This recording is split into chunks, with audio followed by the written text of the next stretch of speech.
What's up, guys? Welcome back to Gleese on Life. Today I'm out here at the beach and I was fishing, and unfortunately I didn't catch anything, but what I did find here is some cactuses that have some prickly pears on them, and I believe that they're actually pretty ripe. I'm not too familiar with prickly pears. This is actually going to be my first time foraging them, but what I do know is that they need to be pretty dark and deep in the color. They need to come off the plant easily, and then I'm also going to go ahead and I'm going to show you guys how to best harvest these based on what I've read about them. You need to be very careful of what they call the glochids, which are the tiny little spikes on the fruit. See those tiny little spikes?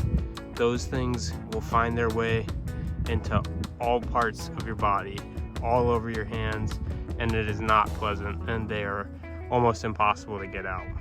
So what we're going to do to avoid that is we're going to use this top of a plastic bottle that I've cut off, and I'm just going to use this, and I'm going to brush off first as much as I can of those spikes, and then I'm going to use this to grab the fruit and twist it off the plant, just like that.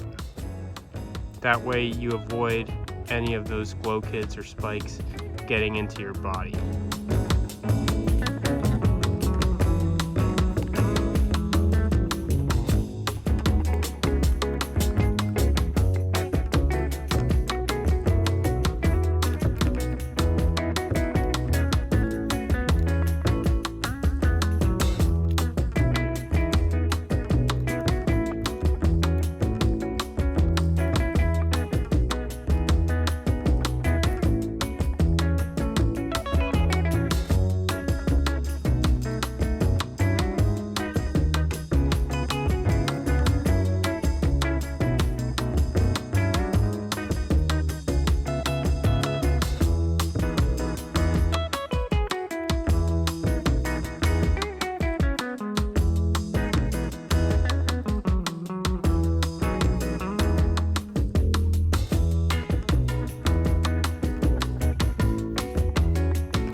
Now that we got a pretty decent amount of these prickly pears, I'm gonna go ahead and take them home.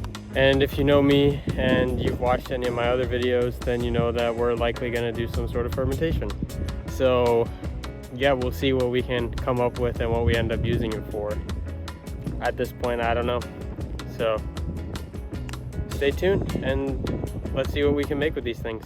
So once I got home, I started to pour those prickly pears out into some bowls, and I actually realized that I picked so many of them that I was going to need 2 bowls. And during this whole process here, I was still getting all those glochids in my hands, even though I tried to do a very good job of cleaning them off before I picked them. Man, those things, they still find their way into your hands no matter what. So in order to take care of the last little bit of them that was still stuck on there, I actually took the bowls and I filled them with some cold water and allowed the pears to soak for about an hour or so. This basically allowed the remaining glochids to soften up, and they wouldn't be of too much concern when I was processing the fruit and when I was eating them.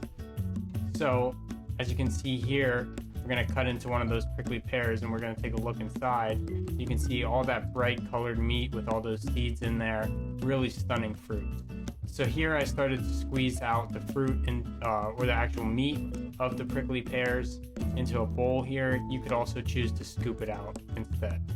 So then we ended up having a big bowl just full of all the juices and all of the meat of the fruit. So now I went ahead and I started to strain out this meat of the fruit so that I could just separate that juice and also avoid any glochids that might be left over. So here I'm just straining it into a jug, which I'm going to use as my fermentation vessel for actually making that hard cider. So you can see that super brightly colored liquid just pouring through that strainer. And then here I started to mix it around just to help kind of push those juices through so that it's not just sitting there. This process actually took quite a while, and you can see here it also completely stained my hands. Then I poured 4 cups of water into the jug just to dilute it a little bit. And then to that, I added about 200 grams of sugar, which I weighed out here on a scale. Now, in this part of the process, you could choose to just add the sugar and drink the juice directly, or you could even drink the juice without adding the sugar, but it might taste a little bit funny or hard on your palate there. But the sugar in my process here is actually going to be what I use to feed my yeast. So once I poured that sugar in, I just went ahead and I just gave that jar a really good shake, just to get it all dissolved. And once it was all shaken up, I just pitched a small amount of ale yeast in there. I'm not sure of the exact amount, I'm just winging it. And then I went ahead and I put that airlock on there to keep any contaminants out. And I ended up having this final jar here, which I just allowed to sit and ferment for about a week or so. All right, it's been fermenting a week now. It's been a week since I put this over. This thing is pretty active now. It's bubbling quite a bit. What we're gonna do is we're gonna bottle it today. I'm gonna let it sit for about 24 hours in the bottle so that it gets a little bit of carbonation, but I don't wanna overdo it. I don't want the bottle exploding. Again, like I've said in other videos before, this is an airlock. If you don't know how an airlock works, check out my other videos. I'll include a card right here where you can go and click on those, where I describe how this airlock works. So what we're gonna do now that's new is I'm actually gonna test how much alcohol is in this drink.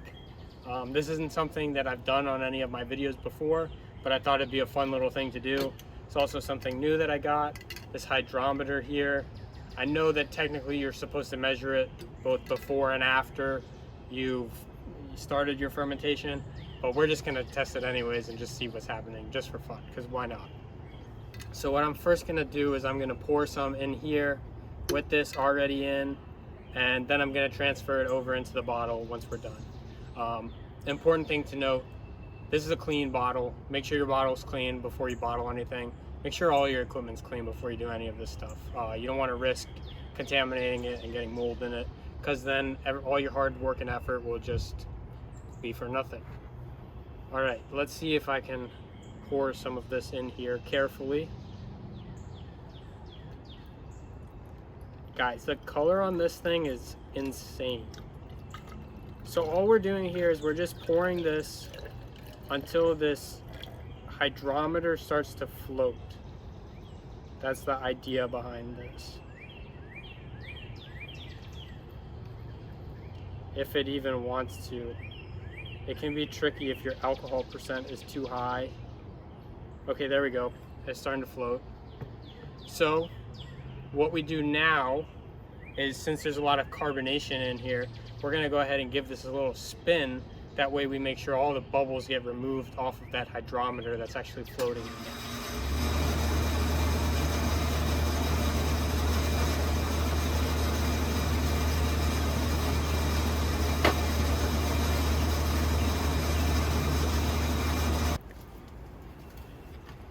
So what I was saying before I was so rudely interrupted by my AC unit here is that I'm gonna take this hydrometer in the tube here and I'm gonna give it a spin to make sure that all the bubbles are off of it, and then I'm gonna let it float.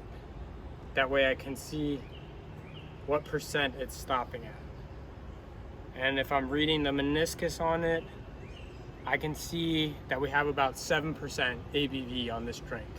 And again, this is just an estimate because I didn't actually take a measurement before I started the fermentation, which is really the best way to do it. But this is just gonna give us a rough estimate of how alcoholic it is. So now I'm gonna take this and I'm gonna pour it into our bottle here. And this I'll just put on the side since I'll just wash it off anyways. Be careful with this stuff, guys. This stuff stains everything. All right, so let's just pour this into here. Carefully, and then we'll carefully pour the rest in here.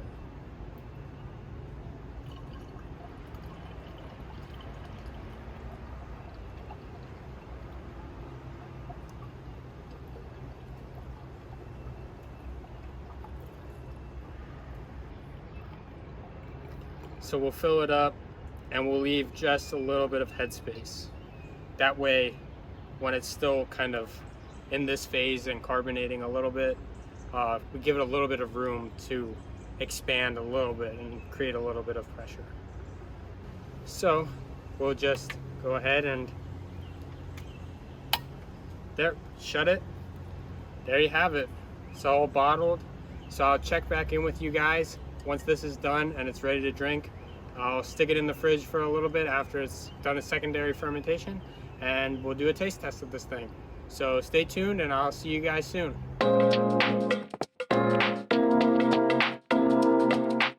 All right, you guys, it's now been about a day or so since I bottled this. I kind of let it sit and do a secondary fermentation outside of the fridge for a few hours, probably about 10 hours or so. And then I put it in the fridge overnight, and now we're ready to give it a try, and hopefully it's gonna be pretty carbonated. So here's the moment of truth. We're gonna pop the top on this thing to see how it's doing. And I also have my wonderful fiance here with me, Katie, to be a second opinion on how it tastes. All right, let's try this. Wait, if you hold it, is it gonna not really pop? I mean, I don't want it to burst everywhere.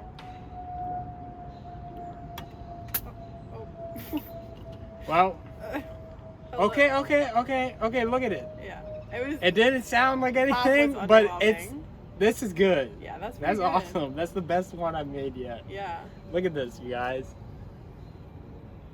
Jeez. All right, let's give it a taste here now. Let's pour it out into the glasses. Can you hold the glass? Yeah. So that we don't break any more glass out there. That color is like, I don't know, it's so pretty. That's our wedding colors.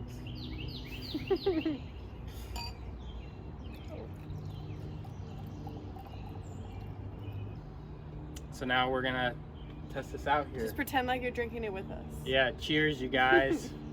Cheers.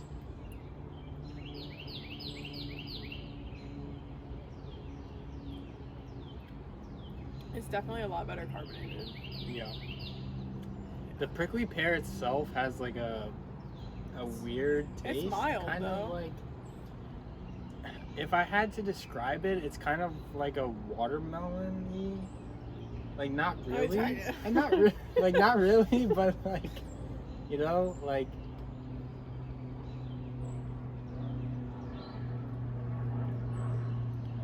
I don't know. Not watermelon. It doesn't taste like anything. It's kind of like a very mild wine. Yeah. Like a mild rosé, but not as sweet. I don't know. Maybe not rosé. I don't know wines well enough to be commenting. It's just really good though. It is really good, actually. I don't drink, but I'll make exceptions for this. This is good. Well, you guys heard it here. Even Katie here, who doesn't drink too much, thinks that this is really great. So not only does it have an awesome color, but it also tastes really good. Look how many bubbles are in mine. Which is really good. All right, you guys. Well, I guess we're just gonna wrap it up here, and we're probably gonna enjoy some more of this ourselves. We're gonna go get So sadly, you guys can't enjoy it with us, but hopefully you enjoyed watching the video and you got something out of that. And maybe this will make you want to go and find prickly pear yourself, or give you the courage to go and try and forage it if you know where it is. So yeah, thank you guys for watching Gleese on Life. If you guys enjoyed the video, feel free to stick around and subscribe.